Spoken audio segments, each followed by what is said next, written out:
All right, turning to the weather, Seth, these past days it has been hot, but today not feeling too bad. No, right. It's really cooperating for this weekend. It's going to be a gorgeous weekend. Temperatures much cooler than they were yesterday by about 10 degrees. That's only the case up here in northern Utah, though. Southern Utah, it's still pretty hot down there. They already are in the triple digits. Down in Ivins, they're at 100 degrees flat right now. Look at this time lapse, though. This is from this morning's sunrise. I just wanted to show you guys it because it's really gorgeous. Really pretty colors there. Temperatures are toasty. We're in the upper 70s to low 80s here on the Wasatch Front, but that's not too bad, especially compared to what we've seen over the past week. We're still in the upper 60s for southwest Wyoming, 80s down I-15, down central and southern Utah, and then on the eastern portion of the state, we have a mix of 80s and 90s, a couple triple digits there as well.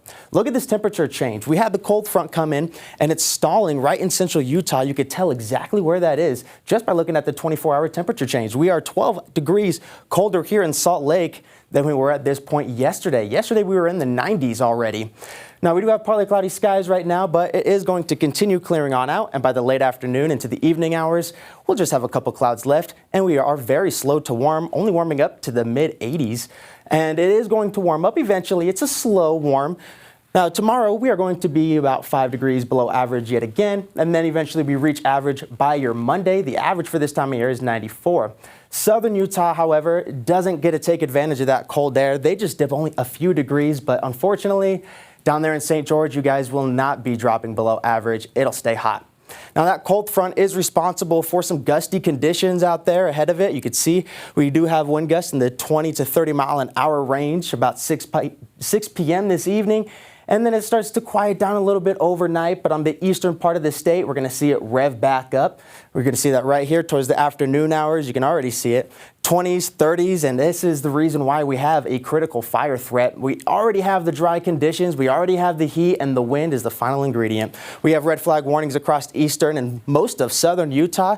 Now, not all of it's going to expire tonight. Just up here in the northeast portion of the state, that does expire, but then the southeast corner of the state, the Four Corners region, Grand Staircase, Capitol Reef, and even where the Monroe Canyon fire is, that is going to hold on into Saturday night.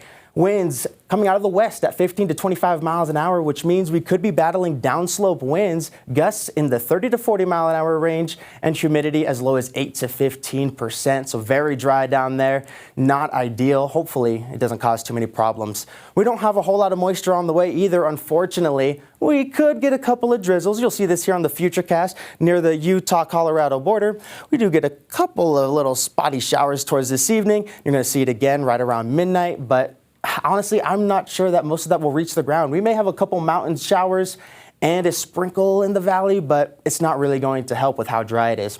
Our regional forecast shows we are going to be much cooler in the north than we were yesterday. Southern Utah is going to be pretty similar as far as temperatures go. We're going to be running in the 80s and 90s in northern and central Utah, while southern Utah is in the 90s and triple digits. Let's take a look at the next 7 days in St. George. 106 for today. Then as we get into the late hours and into tomorrow, we do see some patchy smoke moving on in, windy conditions, so we do still have an elevated fire threat, even though St. George itself isn't under a red flag warning. You do still want to be careful. The coolest day is going to be Sunday. Partly cloudy skies are expected. The breeze is not going anywhere, though, and temperatures crank right back up. 107 will be the hottest day of the week, and then it gets windier again as we get into the middle of next week. As for the Wasatch Front, mid-80s are going to hold on today into tomorrow. Partly cloudy skies for your Saturday, starting to clear on out to close out the weekend. We return to the 90s by Sunday. If not Sunday, then Monday. The average for this time of year is 94, so we are right on track for seasonable temperatures on the Wasatch Front. And then we continue to warm, eventually reaching the upper 90s by your Tuesday and Wednesday. Partly cloudy skies on Wednesday. There is the slightest chance of wet weather, and I mean under 10%, but we can hope and we can dream.